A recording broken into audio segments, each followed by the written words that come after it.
Remember when we cut the bunk out of our sailboat, found a big void space and decided to fill it with foam? Well, we did our research and decided on this 2-part polyurethane expanding flotation foam. We chose the Oisavila brand that we ordered from Amazon. It was budget friendly for our DIY project, the reviews were solid, and the product description sounded perfect. So we mixed the foam and the pour went really well. But then over time, an idea started to nag at us. How do we know that this economy brand is going to perform the way that it should? So we've decided to put it to the test. We're going to mix 2 cups of foam, soak them in water for 48 hours, and see how much water they absorb.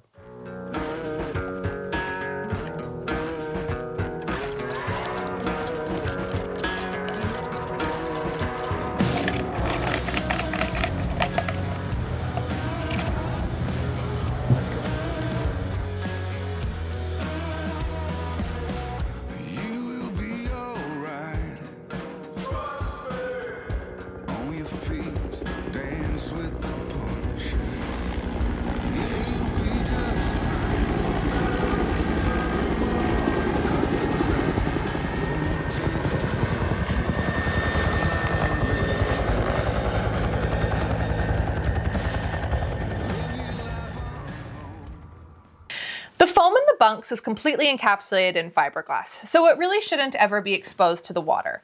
But in this experiment, we want to see what would happen if the hull ever took major damage. So this cup we're going to leave intact, mimicking just a little bit of water leaking in. And this one we're going to cut in half, mimicking major hull damage.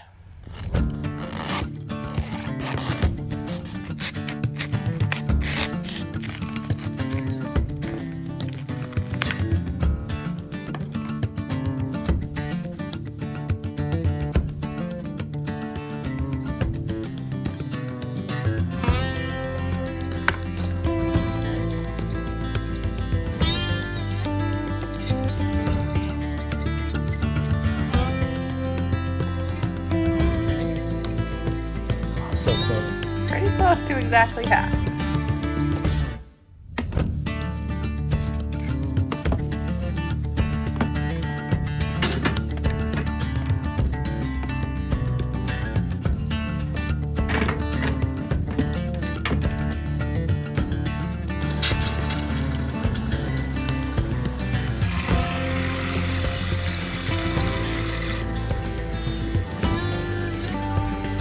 Good? Yeah.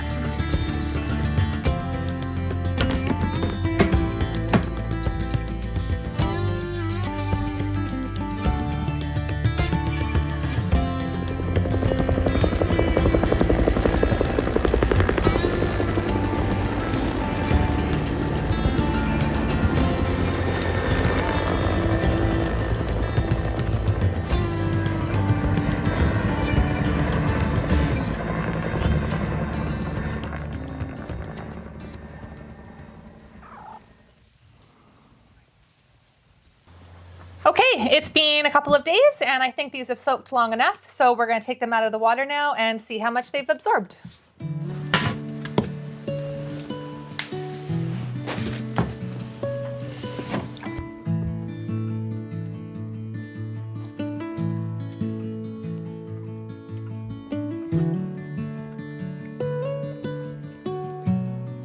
Okay.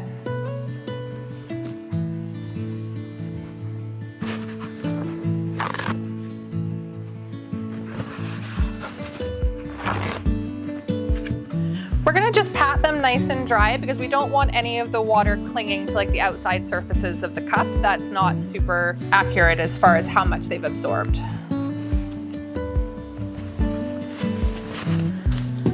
Okay, we'll weigh them, start with our whole cup.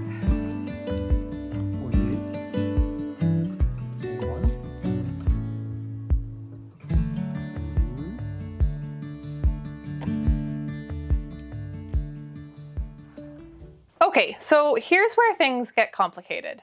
When we first marked down these weights, I panicked. I seriously thought we were turning around and tearing all the foam out of the bunk. But then I did quite a bit of studying, trying to understand the math here and what these numbers actually mean, and I think it all turned out pretty much how we expected.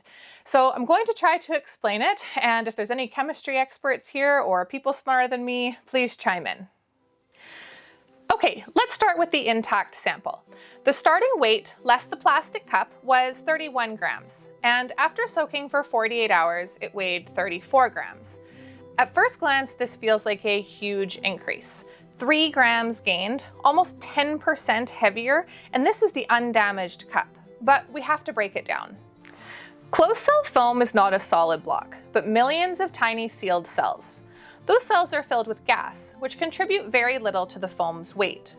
Water, on the other hand, is much denser. So if we replace even a tiny amount of gas with water, it can make the scale jump noticeably.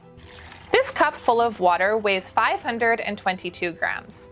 The 31-gram cup of foam only took on 3 grams of water over 48 hours of soaking. That really is a small amount, and it shows us that measuring the increase by weight is very deceiving. A more accurate way to measure the increase is by volume. How much gas was replaced with water? Only 0.36% gain by volume. That number is much nicer to look at than almost 10% gain by weight. Okay, now let's look at the cut cup with thousands of damaged cells. Side 1 performed slightly worse, so we're going to use that as our example. Starting weight, this foam weighed 14 grams, and after 48 hours of soaking was 24 grams. 71.4% increase by weight. But let's look at it by volume. 2.79% increase by volume. That number is way nicer. We expected the cut sample to take on significantly more water due to the thousands of cells that we cut and tore. But these numbers show that while the damaged cells did of course take on some water, the rest of the cells appear to have performed as they should. At the end of the day, our experiment had a pile of flaws and obviously doesn't meet the same standards as a true laboratory test. But our purpose was really just to see what would happen if our boat took major damage. Would it soak up the sea like a sponge and leave us bobbing in our life jackets? Or would it stay buoyant long enough for us to make it safely back to shore?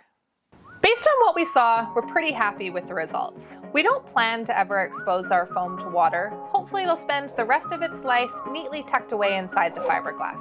But we have big plans for this little boat, and now we know what the foam will do if we ever meet a nasty log out on the water.